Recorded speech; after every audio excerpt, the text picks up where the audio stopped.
Hi, everybody. Welcome to the Arsenal 101 Premier League Week 22 review and prediction panel. I'm joined by some familiar guests. Drew, how you doing? Not bad. Been a very quiet week for City, though, to be honest. So I've actually been bored because I've not had a huge. I've had to take to watching Championship football and Carabao Cup semi-finals, which Okay. Which you're not in. look right. We won it. Was it 4 years on the bounce? So we just wanted to give other teams a bit of a go these last 2 years. That's all it is. Okay. Enough gloating. I've heard enough. Neil, how you doing, buddy? Yeah, I'm doing good, mate. I'm doing good. Clearly, I wasn't sure whether I could come on after last night's victory, but I'm here, and I'll let Andy take the mic because he's going to do that. Okay. Just so you know, I was actually at the game last night, and I ran into Kieran Slattery. And as you know, yeah? Kieran's a good old. He's one of our school friends. We went to school together, Neil and I, and he's been a lifelong Liverpool fan. He goes to all the home and away games. He's a season ticket holder at Liverpool, and it was good to catch up with him. One of my old mates that Apollo and Neil and I went to school with. Yeah. Dave, how you doing? We're good, but I've got some things to get off my chest today. So obviously I'll wait to reveal that about my team, Chelsea Football Club. But we will delve into that soon. So excellent. That's what I like. Dave has come with the flavour. Nice one. Andy, how you doing? I'm good, mate. You? Yeah, good, buddy. Very good. How was your week? Yeah, good week. Yeah. Tired, obviously, but you're happy to see that Arsenal got knocked out of the cup. We're more worried about us getting 2 late goals at Leicester. That's what made it really good. Yeah, very good. Very good week for you. So, gents, nice to have you here for today's review. I've gone old school retro today. Anyone care to put in the panel? In the chat. When you see this PSG top, what does it remind you of? What players were playing at PSG at the time that you can remember that would have been graced in this in this beautiful kit? I did buy it. I didn't buy it. I actually got it given to me by my good mate. And it's signed as well. Is he available to play Sunday, Tone? Do you know? I could use a striker on Sunday. And just so you know, Drew, upstairs I have actually got Man City one of your famous number 39. Yeah. John, I'm actually going to say something now. And Anelka gets a lot of disrespect from City fans as well as pretty much every other football fan in the world. Do you know what though? He was one of the players that started our little bit of resurgence before we actually managed to get the takeover. Mm-hmm. Without Anelka in 2006, we'd have been relegated. We'd have been dropping back down the leagues again. So, Tony knows I played up front with his brother. Yes, indeed. So there's links all around in this group. Andy and I played football together with Anelka's brother. There's great links there. I played football with Dave. There's loads of good links around in this group. Dudes, you finally got a stream working on Facebook. Great. Well done, Apollo in the back room. He's there. He can hear us. He's doing all the mechanics to make this all go live in the various platforms. So we'll crack on with week 22 review, which was a good weekend for some, not for others. Where should we start? Have you got a fixtures list there, Apollo? If not, I have got it in front of me in 3, 2, 1. Look into the eyes, not into the eyes, around the eyes. Where are we? You might as well start at the top with Brighton. Brighton Crystal Palace was the first game, wasn't it? So Brighton Crystal Palace was a 1-1 draw. Game was played on Friday. of last week. In fact, I think we even talked about that game because it was on while we were doing the podcast. So we might have even talked about that. Not a great deal I can really say about that. Anyone want to make any comment on that particular game? Mid-table sort of. It's one of those games where a draw kind of like it was a good result for both clubs. So that's really the only way I can put that game. A draw was kind of what you expected for both of them, and they delivered it. It's like neither team's exactly exciting. Yeah, neither of them are in trouble, though, aren't they? Yeah, exactly. Luckily, there's always going to be a Newcastle United this season, so you're pretty safe of not falling into that relegation battle now. Yeah. The thing is, you're going to have, I think, with Palace and Brighton, they're almost like manifesting their own little rivalry as well. And I know somebody who went to the game. Pardon, sorry? The A23 derby. Yeah, so it's a bit like I know it's been going for a while, but it's almost just like any fans outside of that don't really pay attention. But then Brighton and Palace fans really get up for that game. And then am I right in saying, didn't Brighton score like really late as well? Yeah, Brighton equalised late. Yeah, there was a penalty as well, weren't there, that they missed? Yeah.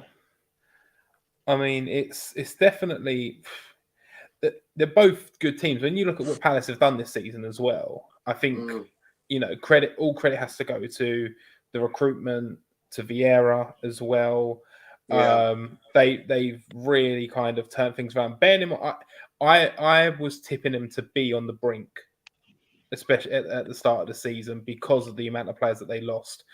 But they have got recruitment absolutely spot on. And even still, with that recruitment, they've actually had players out and look at what they've been doing as well. Yeah, so they've got a couple of players at the African nations, Zaha.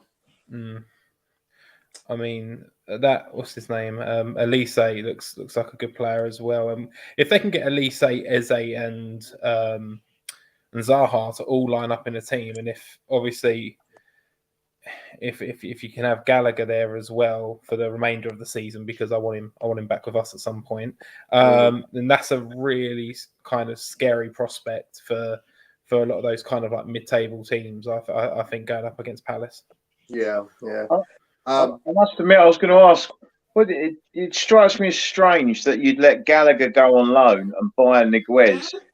It's a bit of a strange decision, that, for me. Which one's that? For Sal? Yeah, I don't think so. He's on loan at the moment, Sal. We've got an option to buy, but I don't think we'll exercise that. Although he has been playing better, and I think the emphasis is obviously him trying to do a Jorginho role, kind of when Jorginho's not available. But we'll talk about Sal another time, because I mean, in terms of like Gallagher, I mean I think he needs another season out on loan. Personally, I don't think you can kind of, just because he's had a really good season, throw him back into that Chelsea squad, because he'll just get caught up in that kind of sub role. I think he just needs to continue developing. Almost another season with Palace would probably be ideal for him. That's interesting. I thought Chelsea fans would rather have him in their team, but I mean, do you know what it is? I just wouldn't want to stunt his growth as a player. And I think you've got Kante, who we are just. It's almost. I feel like we're going to maybe run into the absolute bone like we did like with Michael Essien almost. I think a player like that, you just have to kind of get as much out of that world-class talent as you can until we can't do it no more, which is a sad prospect when it happens, but you just have to. And I feel like Jorginho and Kovacic are dead certs. So then Gallagher's almost kind of, unless he can outplay Kovacic, he could be fourth in line, and I don't think that's right for his development as a player. I'd love him to come back, but at the same time, I just have to think of the bigger picture with him. Cool. Talking about Chelsea and Brighton, can you talk to us about Tariq Lamptey? Is that a deal you want to see go over the line, Dave? What, bring him back? Jesus, he's.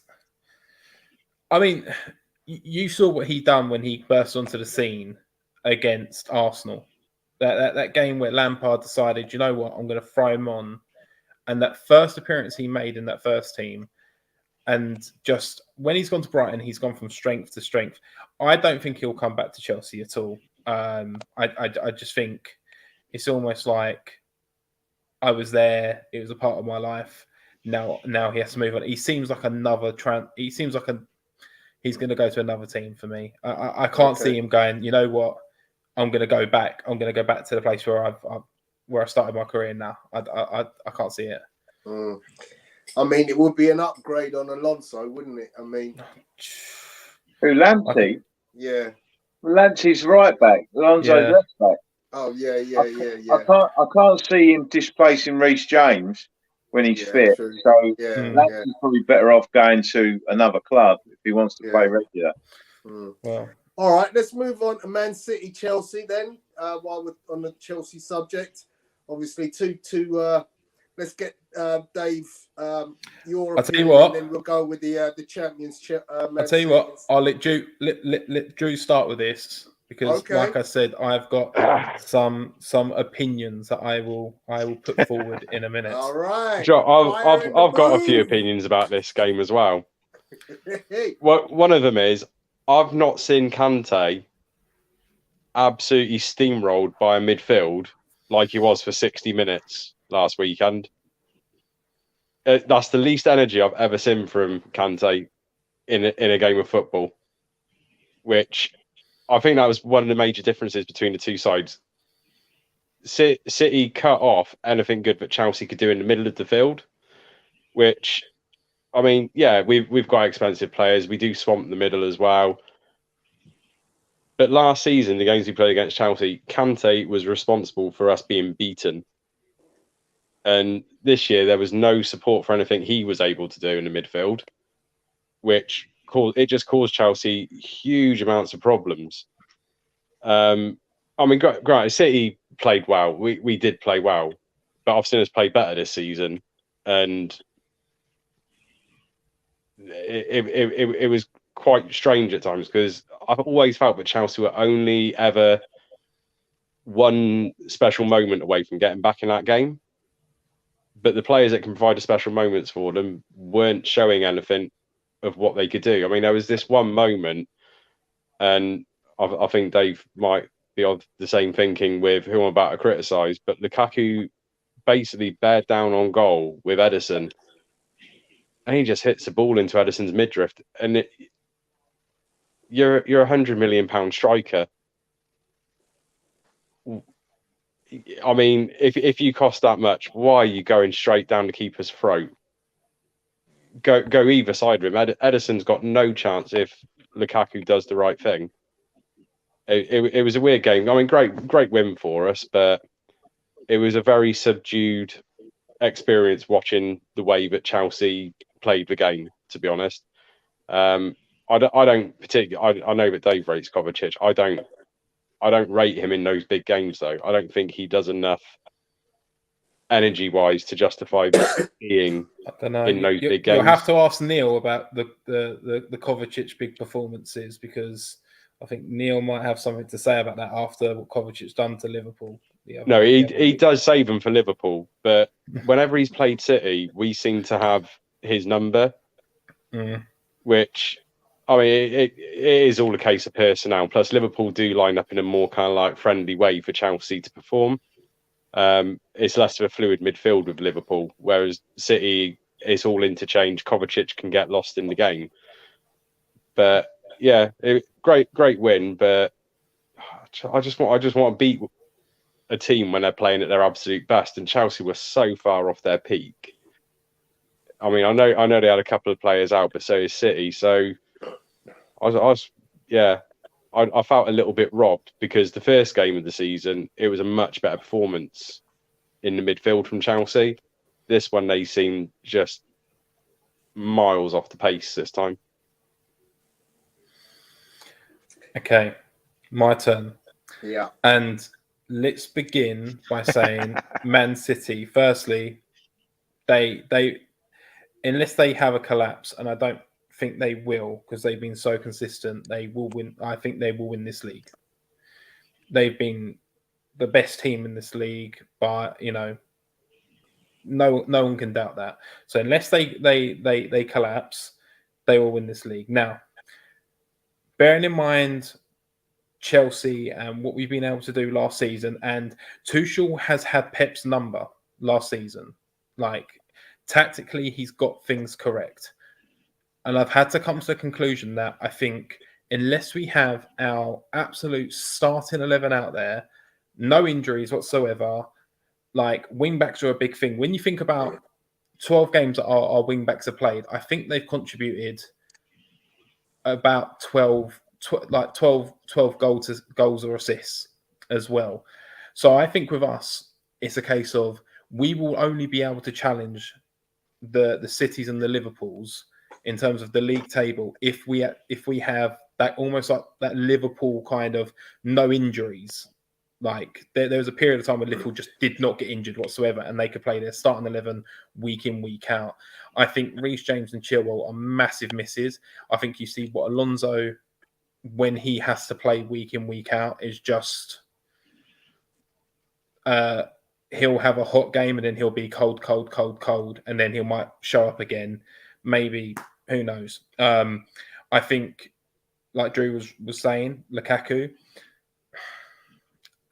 I think we play better without Lukaku as well. I think we try we've brought him in to give us some balance in this team and to give us some direction almost to say that's our guy. And we were more fluid without him.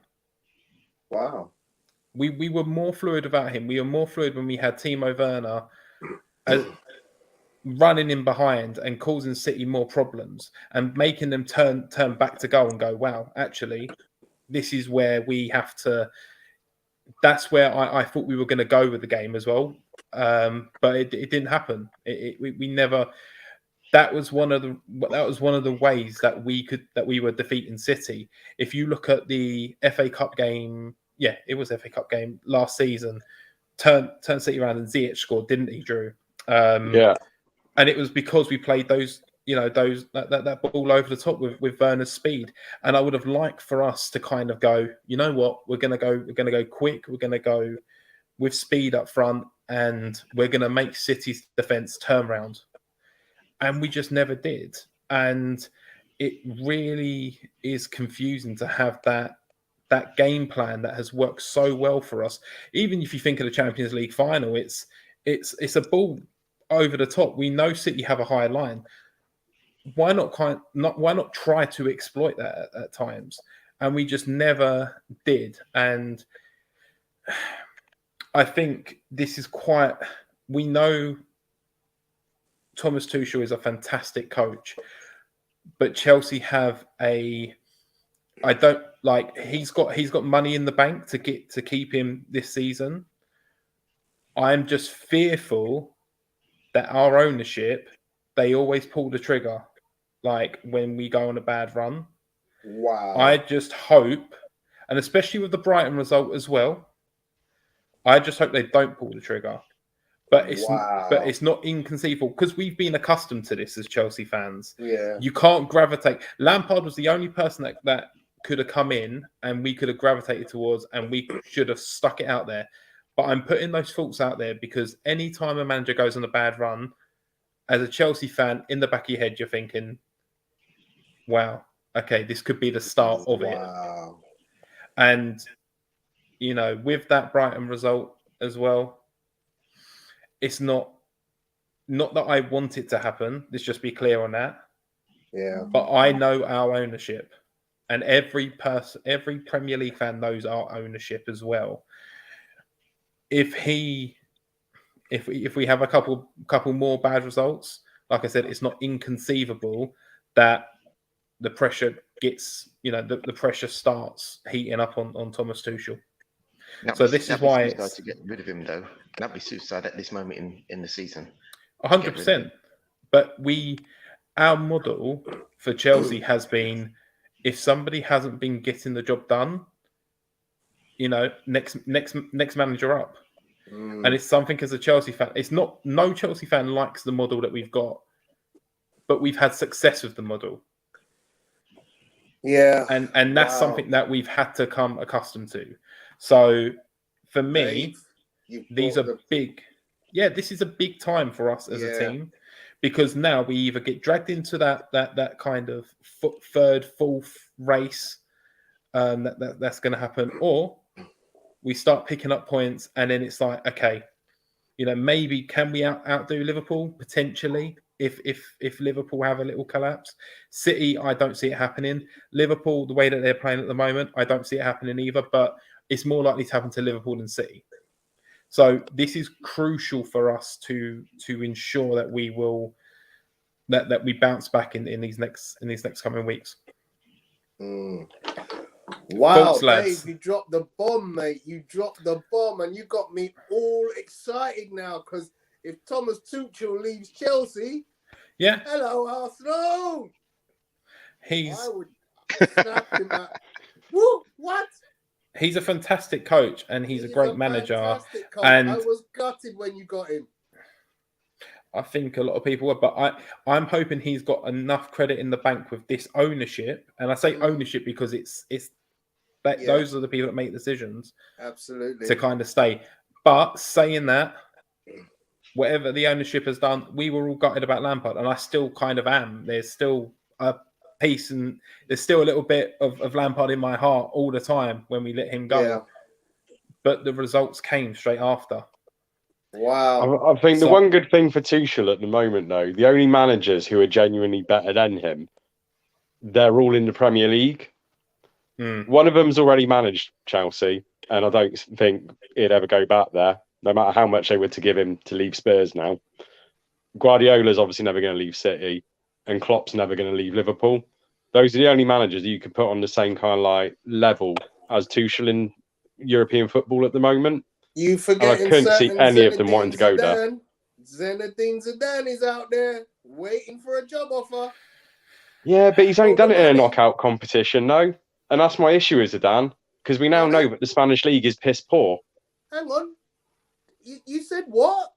He's only done it in a knockout competition. I think he needs I've got to say this because I don't like Zidane, to be honest. I don't think Zidane's the answer for any club that isn't Real Madrid. He's won 4 Champions Leagues. He's won 4 Champions Leagues. And he's won the title in Spain as well.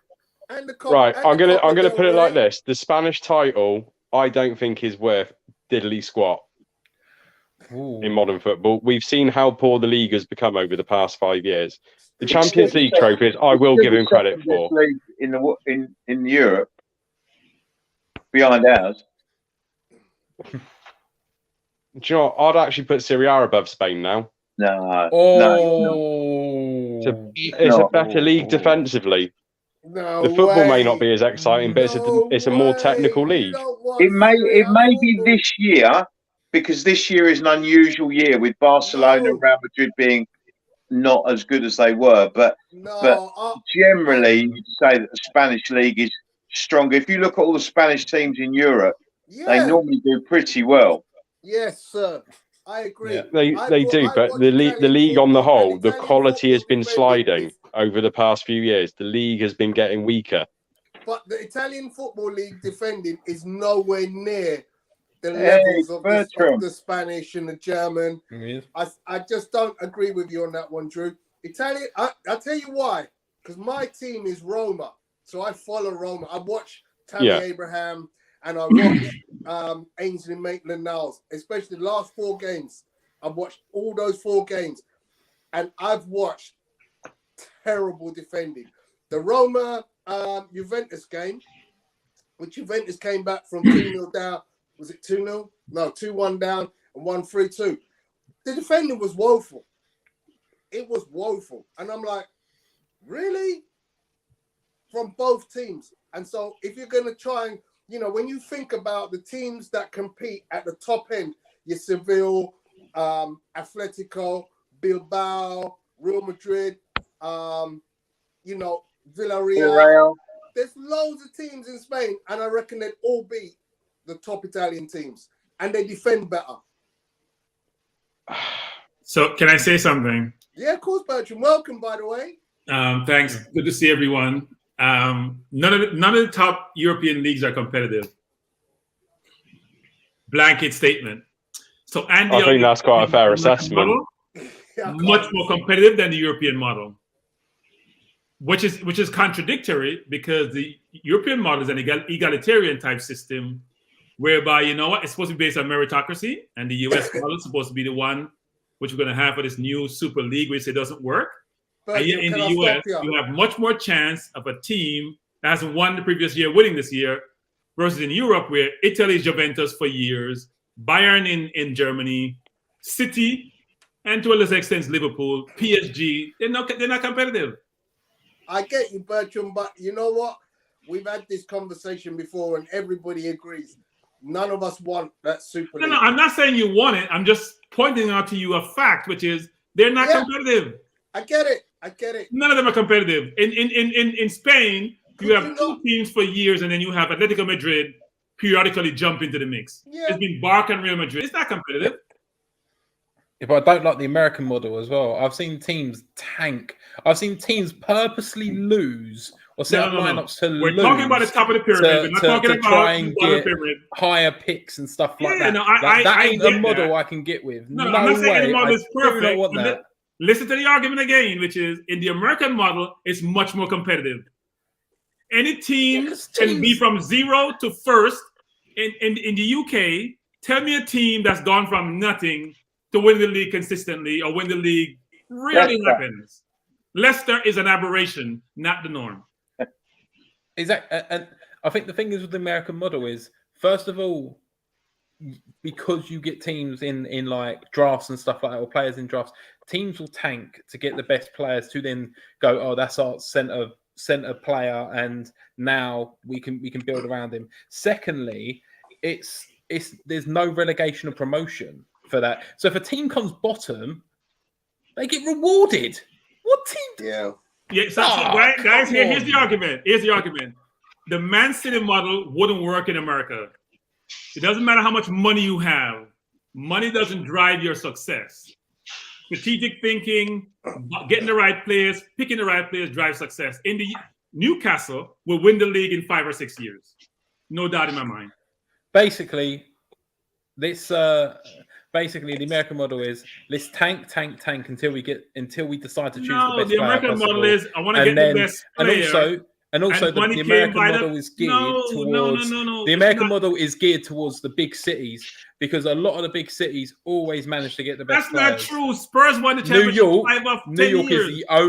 is the only kind of like. Tony, help me here, Tony. He's way off, Tony. You know it. He's way off. No. I'll be honest. As a long-suffering Tampa Bay Buccaneers won NFL championship. They're not big cities. They're not. You're right. They're not. And NFL slightly I want to take over different. the discussion. I'm just making a point, which is in Europe, which is what about socialism, money talks. In the US, which is capitalism, money does determine your success in sports. Just tanking does, which is great. Yeah, the Bucks did, but well, you might as well. What does Norwich do? Norwich tanks. But Norwich tanks. Look at who does. Norwich comes up. They go, and they're getting penalised for it by going in the league below. Well, they come right back up. They don't get penalised. Imagine Norwich getting relegated. Come right back up. Can you imagine Norwich getting relegated and coming bottom, and then somebody going, "Okay, do you know what we're going to do? We're going to give you Thibaut Courtois as a prize." Nah. An egalitarian system, right? Even like the system. I'm gonna call time on this one. This is look. I don't want to, guys. I want to take over the conversation. Go back to what you're talking about. Thank you and by the way, Andy, yeah, it was worse me losing. Wait, you know what was worse? You beating Leicester versus me losing to Liverpool. I felt worse about you beating Leicester than me losing to Liverpool. Okay, so let's go on. By the way, talking about Man City against Chelsea, let's give props and give the flowers as necessary to that fantastic winner by Kevin De Bruyne, because he does it again. The boy is special. You know, what can we continue to say? Just world class. I mean, in fact, let's have a little... Right, controversial opinion. Mendy saves it.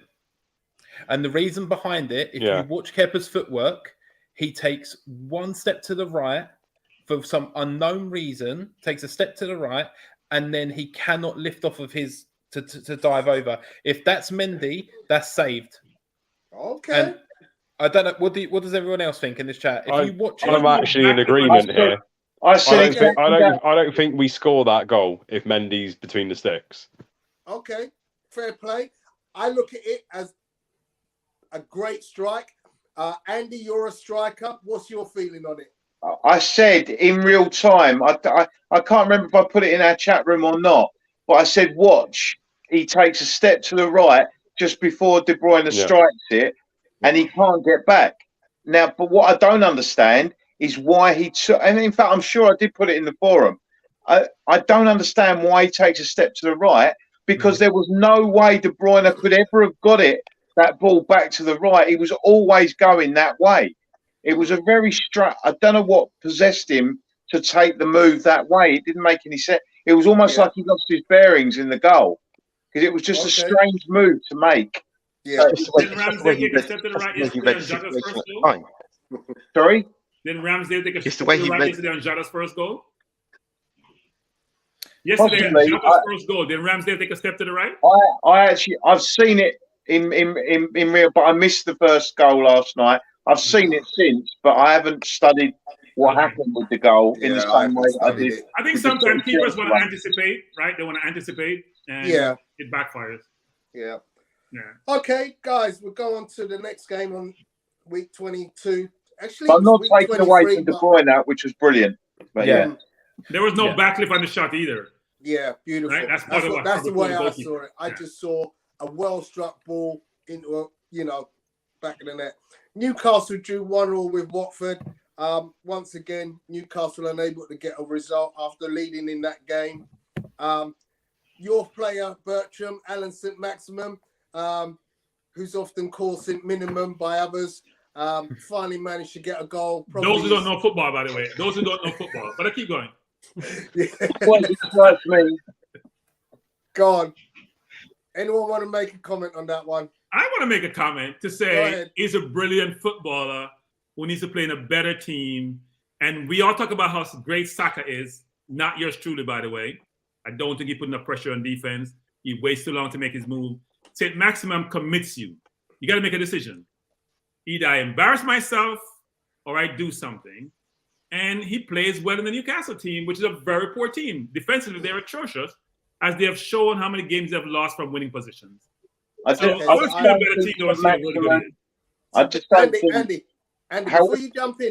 before you jump in, let me counter Bertram, and then you can be the voice of reason, because I love having this tete-a-tete with Bertram.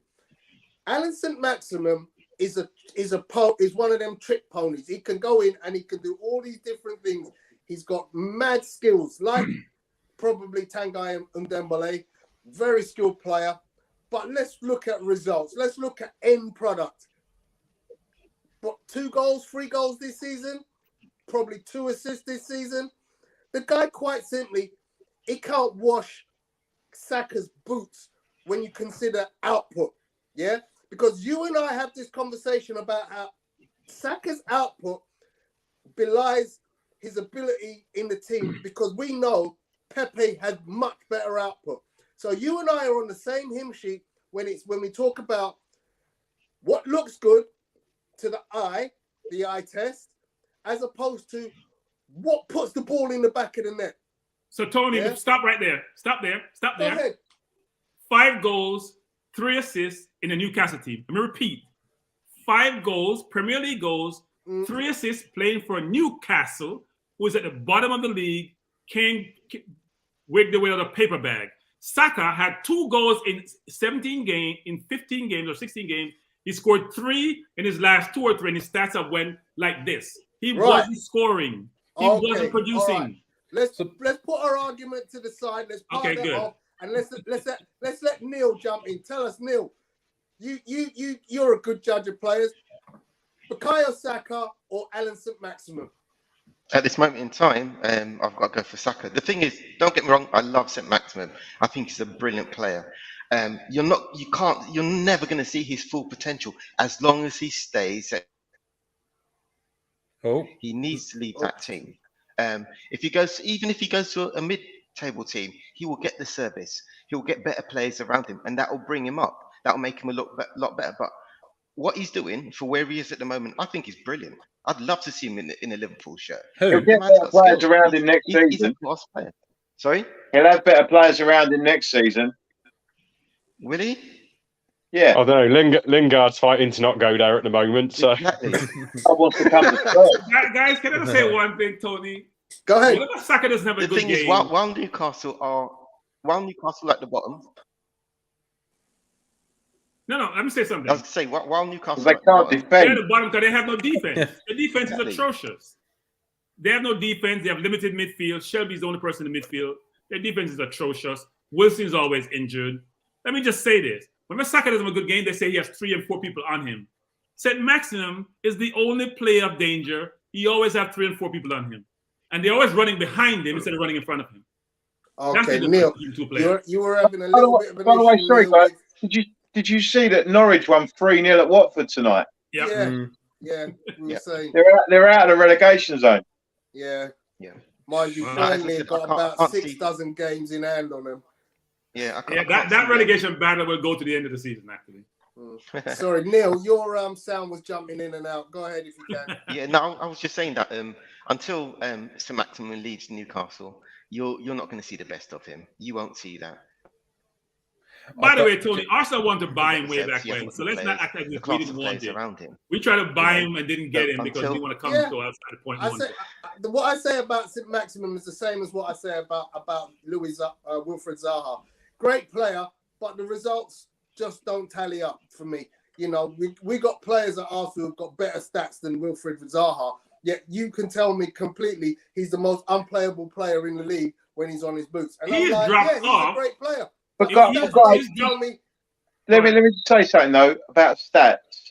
You do have to take stats with a pinch of salt, because I can tell you now, the player that Spurs have missed the most, and they'll talk about Ericsson's and all these people.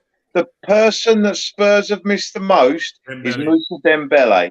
Yep. He is the person that we have not replaced. And if you look at Dembele's stats, you would think, well, he didn't score very many goals.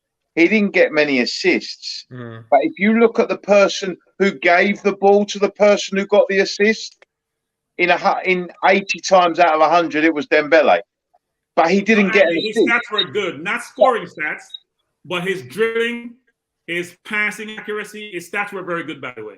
Yes, Not no, I know. But scoring what I'm assists, saying yeah. is you've got to be careful how much weight you place on stats, because you do also have to look at someone's influence on the game. And someone like Dembele had a huge influence on the game. And St. Maximin can change games. Of many of the points that Newcastle have got, they've got because of St. Maximin. Now, they haven't got very many points because they haven't got a very good defence. But the issue I would have with St. Maximin is that he will drift in and out. What you normally find with him is he'll have a 15, 20-minute burst in a game where he's virtually unplayable. But for the other hour, you won't really see him. And I think you'll find that the fact that none of the top clubs have come in to take him suggests to you that they don't believe that he will work in a very disciplined and drilled, outfit like a City or a Liverpool or a Chelsea or a United or a Spurs. That they won't, or Arsenal. He won't work in those systems because he won't be disciplined enough to do what those top managers want him to do. But he's exciting to watch. I agree with Bertram. Who would you want to watch on a match of the day on a Saturday night or in a game? You'd want to be watching St. Maximin. He gets you off your seat. He's exciting to watch. The goal he scored last week was sensational. It was shocking defending. But, I mean, it was a great come goal. on, Andy. He makes people miss. He's not shocking defending. He makes you look stupid. No. On that point, though, on kind of Andy's point, I do agree with him. There's a difference when you're the guy at a team where everyone's going, right, I'm giving the ball to him because he's the player that can create something for us. And then playing for a top team where it's like you have limited chances, where it's like we give you the ball, you can't lose it. You have to do something with it almost.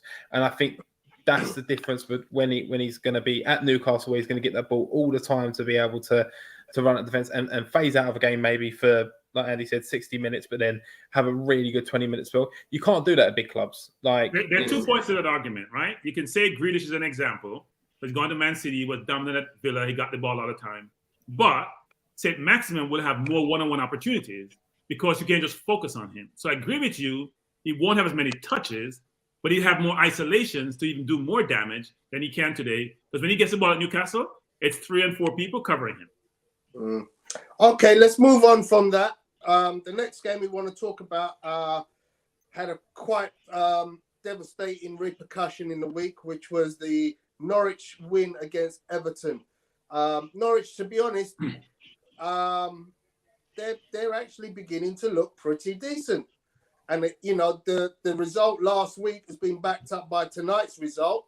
That's 5 goals in 2 games. But the big shock was, and I don't know if it's a shock to many, Raphael Benitez getting the sack at Everton. Everton has been shocking. Their purchases are just a little bit worse than Arsenal's previous to the last 2 years. No, they spent $500 million and bought nothing. They bought Keane, who can't defend himself. They bought so many players who are just not good. They're awful. Did they pay 35 million for Iwobi? 40. Yeah. 40. It was 35 or 40. And we gave them and Walker 20-something, even though Theo wasn't that bad then. He's fall off a cliff. But no, their purchases have been awful, and it's reflected in how they've played, actually, and where they are today. It's like wasting $500 million. They can't get any return on their investment. I just can't believe the hierarchy at Everton in the logic in selling, in my opinion, one of the best left backs in Europe, in Digne, for 25 million, because he's fallen out with the fat Spanish waiter. Who they fired 2 days later. and then they sacked the fat Spanish waiter 2 days later. It was like, what? Why not hold on to Luca Digne for another week and then you solve your problem? What is going on there? I mean, the funny thing is, Bertrand, you say they've done poor business. I want to look at that, because if you look at the team that went out on last weekend, Jordan Pickford is England's #1 goalkeeper. Yeah, Decore's been talked about by all and sundry for years. Calvert-Lewin, a lot of teams are looking at him as a solution. Damari Gray is a very underrated player for me. They paid $1 million for him, by the way. It was only $1 million. They're talking about what they've been. Keane is 50. Keep going. Richarlison is always bagging goals. He's a goal machine. Let's be honest. He came off he's the bench. 50 million. They've been unlucky with injuries. That's true. Yeah, I get that. Yeremina, again, not a bad player. So you want to talk about the ones they have bought, which have not worked out? We're going to talk about the ones that worked out. So I think with the players I've just named, I think you've got enough to be able to say. Alan as well. Alan's a good player. Alan's a good player. Yeah. But you've also brought Rodriguez, who left. You've bought Keane, who has been awful. You bought, what's his name? The number 10, who's not playing. I'm not sure where he is. Is he injured? He's injured. Was he from Swansea? He wasn't even on the bench. You bought Iwobi, who has not worked out. You bought Theo, which didn't work out. You bought a bunch of players that haven't worked out. Yeah. I mean, you're going a bit back to mention Iwobi, because that's about 4 or 5 seasons ago now. That's about 2.5 seasons ago. What do you mean 4 or 5 seasons? Iwobi? No. This is his 3rd season. Iwobi's playing last season. Yeah, but I'm saying it's about 2.5 seasons ago they bought him. It was not 4 seasons ago. I think this is his 3rd season at Everton now. Yeah, I was going to say. He's got 2.5 years. We have to wait for the season. It seems like he's been away forever. It would be about 2.5 years ago he signed, But, the thing is, you can see there's clear investment being taking place at Everton. And, it seems like Rafa's paid the penalty for somebody else's judgment. But I think their defense is the problem, right? So their forward line is good, as you said. Of the Miami Dolphins, because Brian Flores is paid for Chris Greer's cock-ups in the draft and in free agency. No, Tony, that's not it. He paid because he and Flores don't get along. He and the GM don't get along. That's why he. You've also got to look at players though, because going back a little bit to what Dave was saying before about Chelsea. Chelsea were top of the league 6 weeks ago. You've only got to go back 6 weeks. Chelsea were top of the league. The beginning of the season, first 6 games of the season, Everton had 4 wins and 2 draws from the first 6 games. They were up there with, they were joint at the top with Everton. So in a space of 10, well, in Chelsea's case, 6 or 8 games, and in Everton's case, the last 10, 12 games, 10, 11 games, should we say, teams that have gone from basically being very, very good, and everyone, because at the beginning of the season, I can remember September, people saying, "Oh, Benitez, he's made a huge impact at Everton. They're right up there. They're going really well." Calvert-Lewin's got injured, and that has killed him. It's like if Kane gets injured at Spurs. If you've got someone that is your main man, and suddenly you lose that main man, Lukaku's with Chelsea, gone off the boil. If your main man goes off the boil, that then creates a massive, massive problem at the club, because the teams now are being created to get the best out of their main man. Spurs are set up to get the best out of Kane. Everton are set up to get the best out of Calvert-Lewin. Chelsea have been set up to get the best out of Lukaku. If those guys are either injured or are out of form, then all of a sudden, that whole team framework, they're suddenly thinking, well, hang on, what do we do now? Yeah. Lukaku, I think, has suffered without Chilwell and Reece James. He was injured for a bit, and when he's come back, you've now got the 2 main fullbacks. I think that's affected Chelsea. But Everton, without Calvert-Lewin, they haven't had that pinpoint. And also, they lost Richarlison for a while as well, and Doucouré. They're big problems for Everton. Can I just, the Benitez experiment at Everton, I just never thought it was ever going to work. There was always going to be too much bad blood there, and I think it almost is scary how they still proceeded with it. It's scary from your board to be able to go, we're going to appoint this guy who across the road, he's one of their legends and a legendary manager there, winning the Champions League. And still, taking him in and hoping the fans were gonna take him with open arms. It made no sense whatsoever. It was like when George Graham came to Spurs. They used to sing "The Man in the Raincoats Blue and White Army" because they wouldn't say his name. It was. No, I think Mashori is desperate to win. Right, he's desperate to win. Really get the whole rivalry thing as well as he probably should, and the animosity that's there. So if he wins, fans will get over it. Some fans should never have done it. They win or lose. Managers should know there are certain things you should never do, and that was one of them. That was just, I blame him for doing it in the first place. Anyway, let's move on. The next game was just the point I'm going to make though is players have got to take responsibility. Because in a lot of the cases, it's the players that are getting the managers the sack. And the Spurs players got Nuno the sack. They'd had enough of Nuno. They down tools. We had 2 or 3 games where we got hammered 3-0 by Chelsea, by United, Palace, Arsenal. The players just stopped playing. They just weren't there. They weren't interested. All of a sudden, Conte comes in. We've won. We haven't lost for 9 games in the league. So it shows you that the players can have a massive impact. It wouldn't shock me tomorrow if Everton go and get a result now that Benitez has gone. It wouldn't shock me if they got a result against Villa tomorrow. Well, everybody's a clean slate, right? Everybody's a clean slate when a new manager comes in. You what, sorry? Everybody's a clean slate when a new manager comes in. Yeah. That's what I mean. They wouldn't shock you if they've got Calvert-Lewin back. And you wouldn't shock you if they got a result tomorrow. I mean, they might not because Villa are in good form. But, not recently, but they started well under Gerrard and they had a good comeback last week. But the players have got to take that responsibility. There are so many teams at the moment in the Premier League where the players at some point during this season have almost down tools. United are a case in point. Chelsea are worried about at the moment. Spurs certainly early in the season, so I think there's a lot of Everton, Norwich with Farker until Smith come in. Player power, isn't it? It's all about player power now. The manager's just. It's a worrying trend, though. It is a worrying trend. That's all it is. Okay, let's move on to the next game. It's been like that for a couple of years now. Yeah.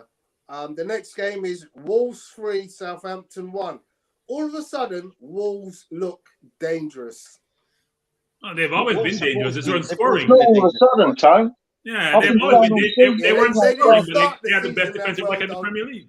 They didn't start the season that well. They didn't start well.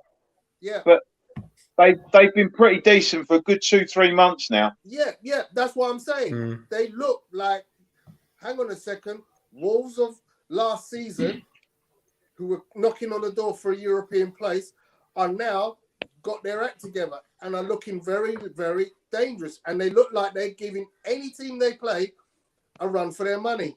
Totally destroyed Southampton. Anyone want to make comment on that game? Yeah, I think quite honestly, Wolves are probably the hardest team for any of the top 4 clubs in the country to face at the moment. They can literally cause damage to anyone, and they are tight defensively. And quite honestly, I'm going to say something that's going to probably get me crucified again. But Adama Traore, if they sell him to Spurs 15 million, I actually think that's good business for Wolves. I don't think he adds anything to their current squad. I think they're better off getting money and reinvesting it somewhere else. Traore is a one-trick pony. He's a bit like St. Maximin, but without any end product. I'll tell you what, I'll disagree. I'll take Traore just tomorrow.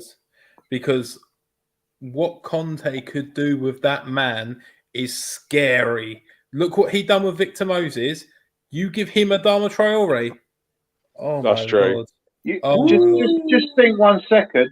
If you've got Kane up top, Son on one side, and Traore flying down the other side, that's not good. It's not just that. If when teams are playing Wolves, they often double up on Traore, but you can't double up on Traore and leave Kane on his own. You can't double up on Kane and leave Traore or Son on their own. Teams are going to start having a real problem. It's not so much necessarily what end product he produces. It's the space that he can create for the likes of Kane and Son could be scary. We are basically then looking at a good move for both player and club. Then Wolves don't really know how to use him. Possibly, I've got the jury's out for me on Traore. I've seen him be almost unplayable. He's had games where he's literally ripped it up. But I've seen him take Man City apart. But so I know that he can do it when he wants to. 8 times out of 10, he doesn't come up with anything. So you've got to start saying, well, is it a good purchase for Spurs? I don't know. The problem is we probably won't know until it happens. And I think it probably is going to happen at some point in the next 48 hours. But I don't know. It's a strange one, but he could be very, very dangerous. But I wonder how much better he is than Bergwijn, because Bergwijn's another one who on his day is brilliant, as he showed the other night in a cameo, but often he doesn't do very much. But he's kind of put himself in the shop window, isn't he? Right? Bergwijn doesn't scare defense. Traore scares defenses. Bergwijn's pace is quite frightening as well. I've never seen Bruyne take the ball up at midfield and run through everyone like Traore does on a regular basis. Not just one-off, regularly. The question for Traore is if Conte gets him, does he do like he does with Lukaku, for example? Really set the player up, really give him good guidance, let him make better decisions. Can he influence that? And I think that's what he's probably looking to do. May not work, but I'd give it a try if I was him. Yeah, just on the kind of Wolves point as well, like, can we look defensively at that team? Can we look at the keeper as well that's come in, who's replaced Patricio as well? And that Jose Sarr's come in. He looks very, very good. He could be like, I mean, I can't remember how much, but he could be like one of the signings of the season, really, to come in and have the record that they've got defensively. I mean, you've also got to look defensively. Connor Cody's also having a good few blinding games as well, and that's made a big difference for Wolves. I think the best team in midfield have a very good midfield. Yeah, midfield and also Ward-Prowse. Ward-Prowse's goal was absolutely outrageous. By the way, that guy on free kicks is scary. No, they're penalties. By the way, they're not free kicks; they're penalties. For him, they are. Yeah, it's on a regular basis. They're like penalties. It's crazy. Right. I mean, would you just on off topic slightly with Ward-Prowse? Would you have him in that England squad just for that ability? I don't have him in the squad. I wouldn't have him in the starting lineup, but I'd have him in the squad. Yeah, I don't know who he'd replace in the starting lineup between Mount and Rice. He wouldn't replace any of those players actually. No, but in the squad, I feel like he could be very like as a squad player in like a major tournament. You think, you know what? Maybe. But like, it's a shame we can't do like they do in the American football, where you can bring a quarterback on for a set play. Yeah, get Fall on top of the box and say, Ward, go kick it. Okay, the other game on Saturday, the last game on that Saturday was Aston Villa rescuing a 2-2 draw against Man United at Villa Park. In what was a very entertaining game, actually. I watched. It was very entertaining. Anyone want to chime in on that one? To be honest, I thought that United were going to run away with it. I thought United were going to run away with it with the start that they had. But props off to Villa, they pulled it back. The first half, they did not look that good throughout that first half. But second half, it was like a different team. Had a quick word of Gerrard. He G'd up his players, and that was it. It was a different team that came out for the second half. United had problems that game in the second half. Villa has very ambitious owners. And those owners are trying to get into the top 6. And they're probably going to give Gerrard the support he needs to get there. Coutinho's wages are not cheap. And yet they can bring him on board. So we'll see. Which is where it's going to come down to recruitment. Because Everton have tried by throwing $500 million at it and failed miserably. If Villa get the recruitment right and the signs are positive, shall we say, they're probably going to miss, they're going to have a couple of misses on the hit. They're going to have some hits and they're going to have a couple of misses. But if they get more right than wrong, Villa could definitely be challenging that top 6 next season. Definitely. They have good players, right? Buendia, Bailey, Traore. They have a bunch of good players. Watkins, Ince. They have a bunch of good players. It's arguable that I genuinely think that Villa have improved without Grealish this season, because they've now got a multifaceted team of attacking players. Yeah. They've now got multiple dangerous threats out in those wide positions. It's no longer just get the ball to Jack, see what he can magic up, which I think's really favoured Villa overall coming forward. Well, I think the thing with Villa is they've got Coutinho. I know Coutinho's had it bad with in Barcelona and stuff, but all he needs, I think, for me, I just think it's a mental thing now. He's been on the down with Barcelona for so long now. If he can get his spirits up, I think it'll be a good addition. And after a while, they'll forget about Grealish. In my opinion, the problem is they'll have to bench Ben. He's going to take Buendia space, isn't he? Yeah. I mean, in the ideal world, you want to have Buendia and Coutinho on the pitch at the same time. It's one of them conundrums like Arsenal have got with Smith Rowe and Odegaard. It's a conundrum. It's a nice conundrum, though. If you're if you're a team of any worth, you need to have those conundrums. I think Villa might have to choose between Watkins and Ings. Yes, I think what they probably need to do is, in my opinion, is go with Watkins up top, and have Buendia and Coutinho playing behind Watkins and feeding Watkins. That's what I would have, and then leave it. But that would mean Ings being on the bench, which might be controversial. But I just think Watkins is going to give them more going forward. And play more games as well. I think Ings has always been quite injury prone, but I think the thing with Gerrard is he's always had that kind of like that 4-3-3 kind of. He done it at Rangers, didn't he? I'm pretty sure he played 4-3-3 at Rangers. Yeah.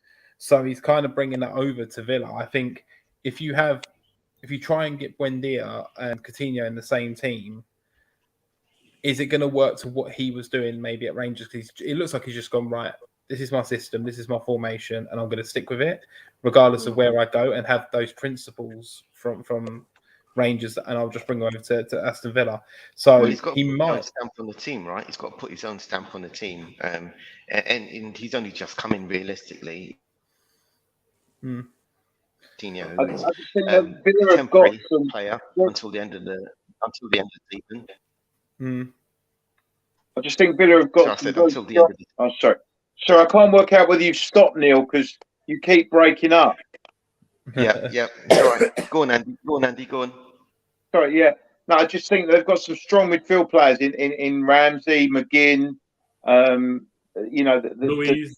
Louise in there. They've got a strong base, which means that you could probably release Buendia and Coutinho to play just behind Watkins. I just think What that about the width? What about width, Grant? What about width?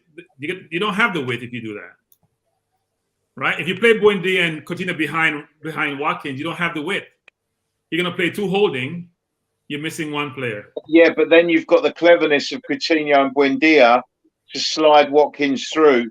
Exactly. You might not have the width then, but I still think you'd have a strongish side. But Yeah, you know, they have good players. That's what we're all saying. They have very good players. Yeah. but they've got Bailey has been injured. Bailey hasn't really played. Traore and Bailey have been injured. They haven't really played that much either. So. Yeah, I mean, it'd be interesting to see if Bailey got a run because he's got explosive pace. Yeah. But he does always seem to be injured, which is he's been injured all season, frankly. Yeah. I think to go on to United as well, like, because it just looks like I don't think they're playing good at all. Even the other day, I look at United and I think any team can get at them, and they're almost like the team that I think every other team is going to be up for. I don't think anyone fears United at the moment. I mean, to kind of let that go, was it 2? It was 2-0, didn't they? They went 2-0 up and come back. Yeah. I mean, they're a strange team. They're a strange mix of players. That's what I think it's a bit controversial. I think controversially, I think that it's that player power thing again with United, because realistically, when you look at the team, they shouldn't be playing as bad as they have been. And to be honest, once been brought in, what's his name, Ragnick, the team's been completely different. They haven't played as well, and you can tell that there is something going on in the background between manager and players. Anyway, did you hear that Ronaldo interview where he basically said that first of all he's not here to play 6th or 5th, and I think he was just like players need to grow up. Basically, players need to grow up and start taking accountability. Did he look in the mirror? Exactly. He's one that needs to grow up, right? Well, I mean, I'm not gonna go out here and criticize CR7, bearing in mind the accomplishments that the guys had. I'm sorry. If you're an adult, you're a grown up. You're gonna pout on the bench and mouth off at the coach in public view, and then you want to lecture youngsters? Where's your example? That's hypocritical. I don't buy that nonsense. You can't be on the bench complaining about you be taking off the field when you weren't playing well, taking to the world, mouthing off at the coach, showing petulance, and then tell me as a 19-year-old, oh, you need to follow my lead. Really? Yeah, so I get that point. Normally, I'd agree with you on this, Bertram. But the thing is there something that Ronaldo has not achieved in his career? His career Ronaldo is has winding literally down. done everything and he earned does no every right. defensive work, Drew. apart from the World Cup. Apart from the World Cup, but let's face it, we've had 2 golden generations of England players since '66, and we've not won a World Cup since then. Drew, Messi got taken off by Pochettino and pouted the same way. Well, you know what? If you're not playing well, should I leave you on the field because you're Ronaldo or Messi? Really? No, you don't leave him on the field.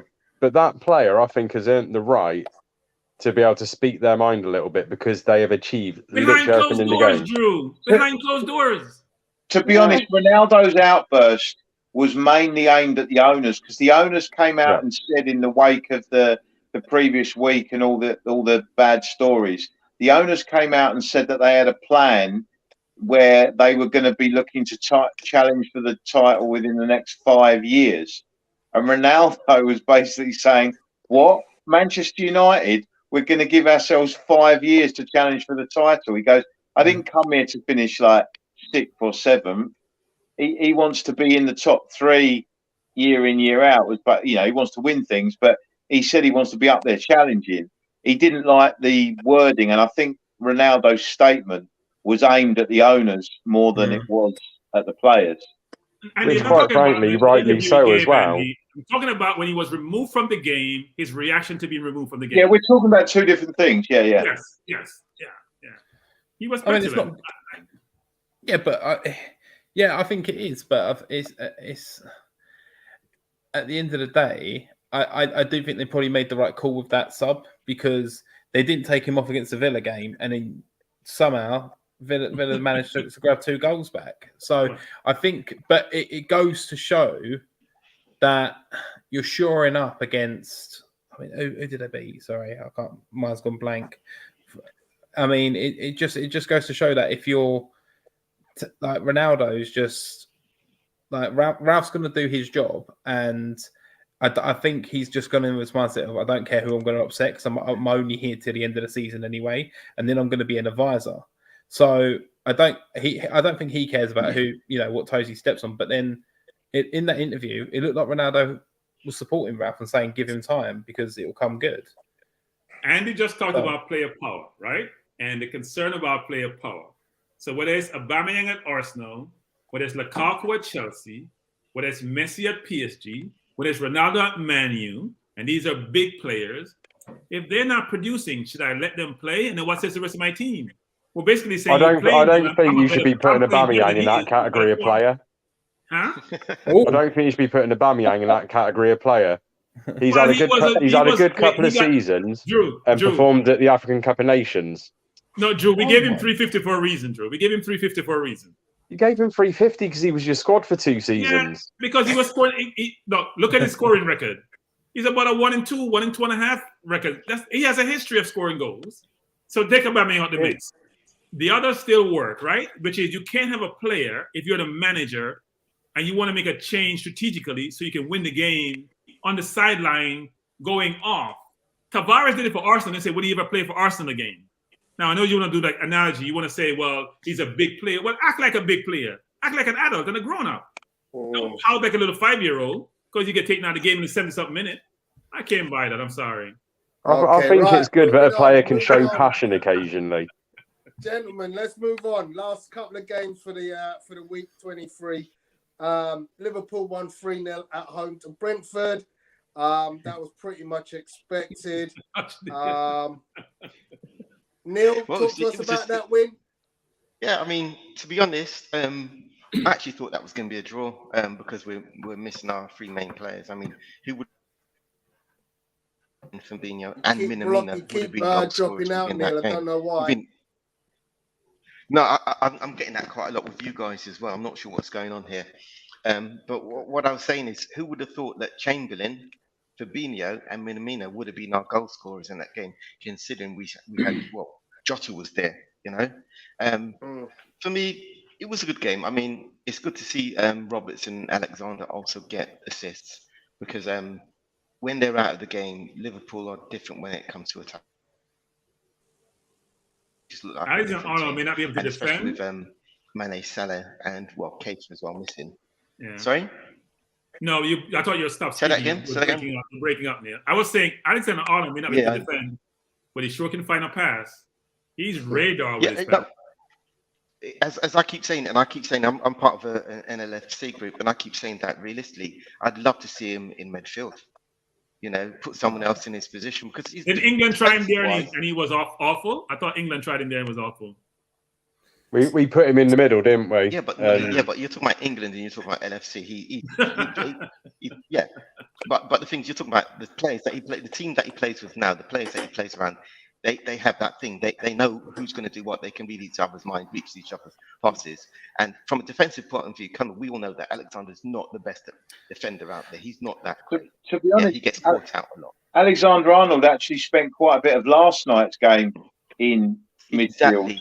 They were moving the team around to get Alexander-Arnold into more advanced positions and it actually caused Arsenal quite a lot of problems. And he did well. He did well from that. He did well from that, and that's what I've always been saying, that if you can move him up further up and get someone else who's more defensive mindedly to stay in his position, in his current position, he will turn into a completely much better player. And that's I always don't been my know. view. Yeah, Andy, last night was a good example, Andy. There were adults playing against kids last night, so it wasn't fair. Gotta say though, give my boy credit, Martinelli. He gave Trent a lot of trouble last night. Trent he was your best player by a country mile last night. Odegaard was good also. Absolutely. Odegaard was good. The rest of the team was garbage, but Odegaard was also good. And the last game of that weekend was a shock win for Leeds away at West Ham, 3-2 to Leeds. Mm. Who wants to take that one? I like Rafinha, by the way. You did predict it, Andy. Yeah, I remembered that when I saw the result. I was like, oh, Andy's picked that one. I like Rafinha a lot. I think he's a very good player. I can see him being a Liverpool player, frankly. Klopp always have these. I hope you're right, Bertrand. I hope you're right. He's really good. He can come to Spurs if he wants. To visit? Joe, I actually think Spurs would be a very good move for him. I think Liverpool would be a very good move as well. Arsenal would be a good move for him. You need to come to us. No, he doesn't want to keep fighting for mid-table spots. It's not ruled out Chelsea now for Raphinha, I think. As well. I think we can all accept Raphinha is someone that we would all like in our club. Yeah, for sure. I'm just going to sit here quietly whilst I think I'd maybe take Mahrez. Drew, you can't buy everybody, Drew. You can't buy everybody. Well, they can. I'm just going to point out, over the last 5 seasons, we don't have as high a net spend in the Premiership as what United have got. Because you sell for good money. You sell for good money. We still have lots of money. Who else is there to buy? It's one thing having money; it's another thing spending it well, though. Yeah. No, but I'm just saying. For instance, we spent 65 million on Diaz. You spent 72 on Pepe to warm a bench. You spent 100 on Grealish to warm the bench. I know, but he has got really nice hair. They're both wingers. There's lots of custard pies flying around tonight. Okay, there is a guy that we were speaking about last week. He seems to be on a goal scoring fit at the moment. That's Jared Bowen. Scored again. Yeah, he's gonna be more known for that miss he had when he tried to use his chest versus his head. But no, he's playing well. He's playing really well. We should also give a heads up to Jack Harrison for his hat trick. Yeah, that's some good going. Proof that the Man City youth system did work. We just sold him awfully cheap to Leeds. I think the thing with Leeds and what you got to applaud is they're not looking for excuses. No, they've. I mean, how many players did they have on the bench that were 7 teenagers on the bench, which is why Arsenal should feel ashamed. Wasn't there a 15-year-old on the bench? 15-year-old. People in glass houses shouldn't throw stones at all. Well, we haven't tried to get a game cancelled yet against our nearest rivals. Yeah, I mean, let's be honest. If that result for Leeds away at West Ham as well, bearing in mind West Ham are flying at the moment. Sorry. Oh, who's that? But yeah, I think. When I was watching it, Leeds just always, if they can get their players back, they'll be fine. But at the start of the season, they look like it looks like the injuries could have taken a real toll on them, and Bielsa was coming under a bit of fire, wasn't he? They've been decimated by injury this season. They have, yeah. Their best players too. It's not just one-off players. Between Bamford and Calvin Phillips, who are 2 of their better players. And Cooper and Ayling, and Rafinha's missed a few. I mean, they've had some real problems. So I will honestly take the piss continually out of Bamford, but he's such an important player for the way they play. He is the pivot in their attack. Yeah, and when he doesn't to have missed him for as many games as they have. I think people also forget that one of the things that's affected Leeds is losing Alioski, because he was really good for them at left back last season. And I think they've been affected by losing him. I think that's been a big miss for them as well, because he was crucial to the way they went forward. But Okay. they'll be fine, Leeds. I've got a lot of time for them, and they're one of the most entertaining teams to watch in the league. Right. Andy, I have a question for you, I'm gonna- Andy. When are you guys going to lose a game on the campaign? When are you going to lose a game? It's about time. Well, maybe you're all hoping that it's going to be on Sunday at Chelsea. Now, I want it to be against Leicester because I expect Chelsea to beat you. I want to be against Leicester. That'd be 6 points versus 3 points. Well, I mean that turnaround at Leicester on Wednesday night, that could end up being the difference at the end of the season. That 2 minutes, that was huge for us. I have decided we shouldn't pursue Tielemans because of that game. Yeah. He was beyond Dave, awesome. back to Dave. Talk to us about the Brighton-Chelsea midweek draw. What do you want me to say? Like I gave my scathing kind of view at the start, and that, like I said, it's not like this is a one-off either with Brighton.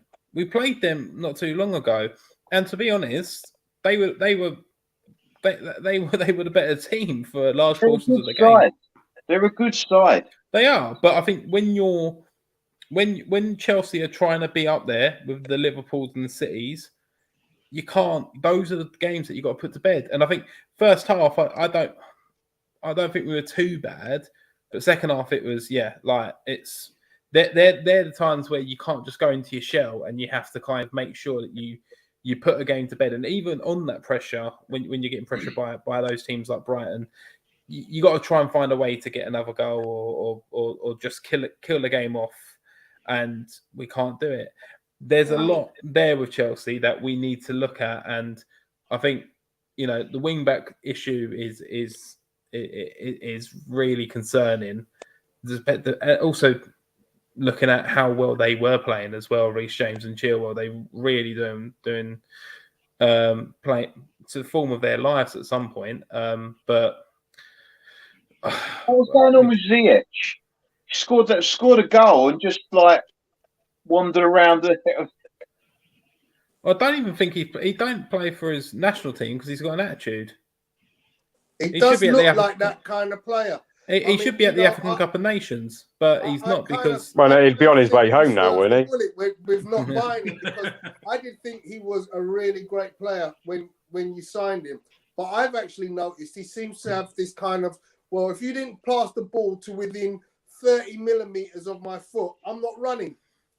Yeah, I mean, listen, I think when we've watched him previously, he is a moment. He's one of those players in the Chelsea team where he can produce magic for someone. He can play those creative passes, and he can do that once or twice a game. And it's up to us to put the ball in the net. But the thing with Ziyech is, I think he wants to be a main man. And to be honest with you, he's not good enough to be a main man at Chelsea. And I think there's a few players out at Chelsea that aren't good enough. I think Hudson-Odoi at the moment, and it's kind of unfair to him because he's getting played out of position in some parts as well. He's been asked to do the fullback job.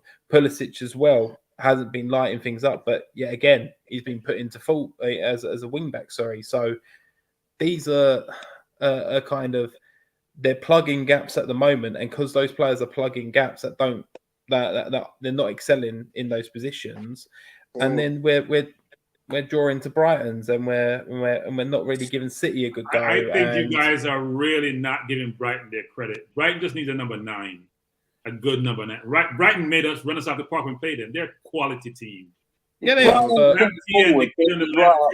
They are, but there's an expectation that you have when you're Chelsea Football Club. But you have a bunch of similar players. You just name them: Pulisic, Havertz, Hudson-Odoi. They're all the same. Havertz, the kid you just talked about. They're all the same players to me. Yeah. That's part of the problem, because they all think they should play because the talent level are so close. But then they're not true differentiators. We're not putting those players in a position to really excel. Like Pulisic has been doing the job for us for wing back for half a bloody season, and yet I think the season before that, when he's not injured, he's one of the closest players that we had to someone like Hazard. The geezer can get at teams, but he's not going to be able to get at a team when he's playing wing back. when he's got to do that up and down job. And the same with Hudson-Odoi as well. But Dave, if you play 3 at the back, Dave, you have a problem because Mount doesn't fit them. If you play 3 at the back, what do you do with Mount? He can't play wide. He has to play in the 10. So then you're unbalanced. I mean, he will be. He will play out wide, I think, Mount. But really, this is the thing. This is what. Yeah, he's been playing like kind of out on the right for portions of this season, and I think with Mount, his pressing is like, especially up on the field as well, is second to none. The energy that guy has, unreal to do it, and he'll do it for the whole 90 as well. I just think with us, we need to go and invest probably in another wing back. If we're not going to get one back from loan, I think we've just recalled Kennedy, but whether don't know what that's going to do. We should have probably looked at Luca Digne and tried to get him into that wing back position, but that's Sal's gone on that. So, I mean, I don't know. Having Alonso there playing week in, week out is starting to really grind my gears, to be honest with you. And then obviously playing wingers at wing back. He'll probably score against Spurs on Sunday. Alonso. Oh, he loves a goal against you, like it's about the only time I do want him to play at the moment. So, on! No, I want to draw Tony because I think Chelsea. We can catch Chelsea. Century, mate. I want him to draw. I don't want Chelsea to win the game. I want him to draw. Right, last 2 games before we go on to next week's I want Spurs fixtures, to win, unfortunately. Leicester Tottenham. Last bit of glory for Spurs before getting thumped by Chelsea. Comeback of the this weekend. season. Go ahead. It's amazing that Bruyne got a yellow card just before that, and then after he's been told to get up, he scores 2 goals. I thought that was brilliant. To be honest, he didn't deserve a red card because he pushed him in the midriff, but I have seen players sent off for what Bruyne did. He was a bit of a lucky boy that he only got a yellow card, and then obviously 2 minutes later he scores a brace. But he did push the guy, but because it was in the midriff, and Soyuncu obviously said something while he was on the floor, which made him react. But he was lucky his hands weren't maybe a few inches higher, because if it had have been, he could quite easily have got a red card, and then we would never have seen that incredible finish. But it was spectacular. My wife came in just as we got the winner, and she thought I was having a heart attack. It was unbelievable. I was running around the house, but I think it was more Leicester than Spurs because the whole right side was open on the second goal, which made no sense. Yeah, defending the whole right side. Justin alone was over there trying to defend. We've just equalised in the 95th minute. Tielemans gets the ball and just pays a straight pass. I mean, all he's got to do is chip it in the corner flag. It's game over.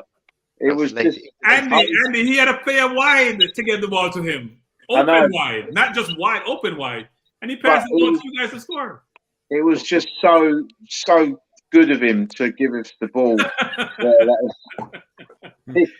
But then you've got to say, Højbjerg intercepting, giving it to Kane, and then Kane's pass to Bruyne was unbelievable. And Bruyne then does really well himself, going around the keeper and finding the space in the corner. You know, it was meant to be, Andy, because he went the way Bruyne scored. It wasn't that he kicked it hard; it was just really well placed. Yes, Inju was back on the line. Oh, that's right. No, he blind almost. Bruyne was clever in that he dragged it past where the defenders were going. Yeah, I mean, he nearly dragged it too far because it caught the post, but he was lucky. He got it just perfectly. Really, that's right. Yeah, Schmeichel looked like he hesitated as well. It looked like when I was watching it again, I was thinking. I think he was worried about bringing him down, wasn't he, and getting a red card. So he just hesitated. But Bruyne's extremely quick. Yeah, the defending was shambolic. I mean, yeah, it was. It was ridiculous. We to be honest, we deserved to win the game. We were all over them. We should have won the game much earlier, but actually, from where we were, it looked like we'd lost the game, and so we got out of jail. You were meant to win because what's his name had a 2-1 on goal, didn't pass the ball out wide to Lookman. Yeah, which was so selfish. You're meant to win the game. You're meant to win the game. Yeah. Right, gentlemen, I'm going to have to do this last bit in a 5-minute wrap up. There's fixtures for this weekend, so I'm just going to go around and ask you don't talk about the game. Just give us your score or your result. So it will be Neil, Dave, Drew, Bertram, then Andy. First game, Everton against Villa. Go, Neil. 3-0 Villa. 2-1 Villa. 3-1 Villa. Draw 2-2. Draw 1-1. 2-1 Villa. Next game, Brentford against Wolves. Neil. 2-1 Wolves. 2-1 Wolves. I'm going to go 1-1. 3-2 Wolves. 2-1 Wolves. 1-0 Wolves. 3-1 Wolves. Okay, the next one, Leeds at home to Newcastle. Neil. 2-0 Leeds. Yep, repeat. Yeah, 2-0. 2-0. 2-0 Leeds. 2-2. 2-1 Leeds. I'm believing St. Maximum. The problem is they got and 10 other players. I'm going to join the 2-0 party. 2-0 Leeds. Next one. Leeds can't keep out goals. Sorry. Okay, here we go. Man United at home to West Ham. Go, Neil. 2-1 Man United. 1-0 United. It's pen or something. 2-1 West Ham. I'm going with my heart. I'm never going to back them. 2-1 West Ham. What did you say, Bertram? 2-1 West Ham. I'm going with a desire rather than my head, which is I want a 1-1 draw. And I'm going to join you, Andy, on a 1-1 draw. Okay, Southampton at home to Man City is the late kickoff. Neil? 4-0 City, unfortunately. Sometimes I look at the scores and they're winning 4 or 5-0. Like I just look at this my phone. I'll be like 5-0 City. So, but then do you know what? I'll go 3-0 City. Joe, I'm just going to do a ridiculous one. 6-0 City. Got to do it. Wow. Okay. 4-1 City. Ward-Prowse with a free kick from 35.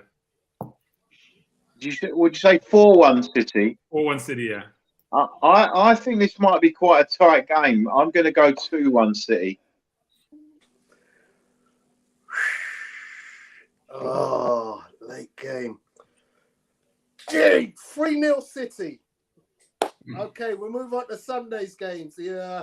Starting off with Arsenal at home to Burnley, if Burnley can get players out. I hope not. I say it's going to be cancelled due to COVID. Yeah. No, there will be an seriously, irony to this as well. Yeah. No. I hope it's cancelled. We don't have it in midfield. If it's played, 3-0 to Arsenal. Yeah, 3-0 to Arsenal if it's played. I'll go 2-1 Arsenal. 1-0 Arsenal. 2-1 Arsenal. Hard for me to say this, but I'll go 2-1 Arsenal. Oh, that I'm really hurt, hoping didn't for it, a Andy? 1-1 draw. You can see that really hurts me, Andy. I could see this being a 1-1 draw. We got no midfield. Yeah, we got Next game, Crystal Palace Wow. at home to Liverpool. Neil? 1-0 Liverpool. 1-1. 2-0 Liverpool. 1-1. 2-1 Liverpool.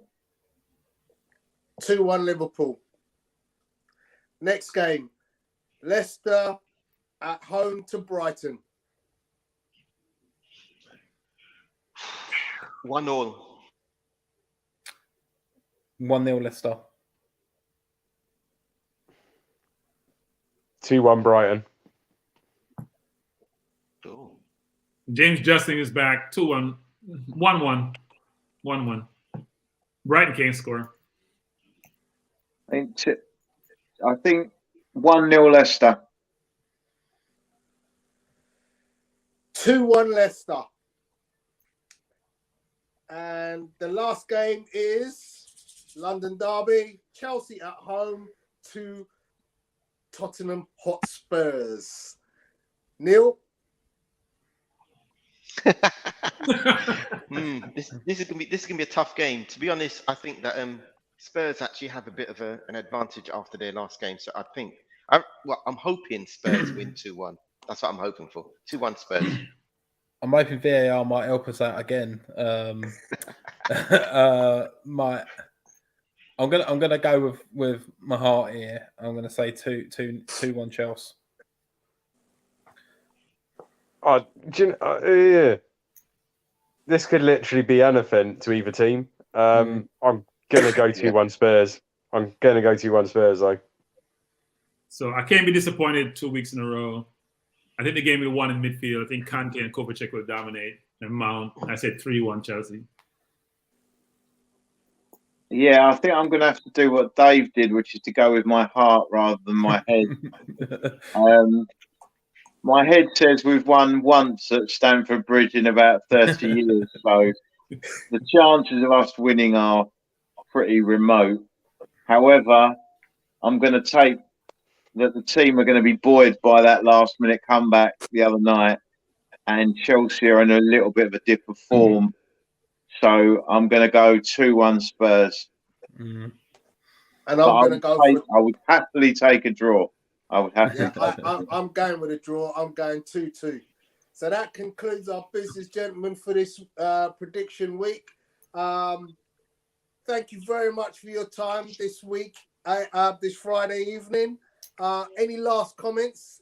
Yeah, I'll just say this. Lukaku doesn't score against big teams, so he should score on Sunday.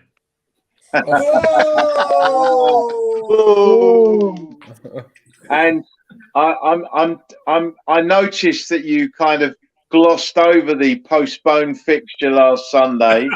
Yeah, we have run out of time, Andy. We weren't ready to play you. We weren't ready for you. You should be ashamed of yourselves. Putting out an academy side on Saturday and then not putting out a first team on a Sunday. Oh dear. We weren't ready for you. That's all I'll say. Yeah, I know. I think this weekend looks like it's going to be a good weekend of football. I think the game of the weekend is actually going to be the Spurs Chelsea game. That's going to be a blinder. Going by our one thing I know there's is going to be really an absolute shit. Going by our predictions, there's going to be a shed load of goals. One last thing before I go. I asked you this at the start of the call. What player does this kit remind you of? Because there are some classics. This is the 2000-2001 Paris Saint-Germain away kit. Neil, who does that kit remind you of? To be honest, I can't think right now. I really can't think. I know it's Anelka's top. It's got to be Ronaldinho. Yeah. Drew, who do you think of when you see this kit? It's got to be Ronnie. It's got to be Ronaldinho. Ronaldinho. Andy? Ronaldinho was the first one that came to mind. Okay, let me tell you who else was in that team. Pochettino, JJ Okocha. What? Of course, Anelka. Pauletta in that team? Was he a little bit later on? A bit later. Stefan Dalmat. Laurent Robert. Sylvain Distin. Sylvain Distin, Letizia. All of them played in that team. Gentlemen, I'm just going to guarantee you, though, Distin was not a great centre-back, just from experience. By the way, Sylvain Distin is the other player who signed this top. Have a great evening and enjoy your weekend, gentlemen. See you all guys next week. Good one. Bye, guys. Have a good one, everyone. You too. Get back.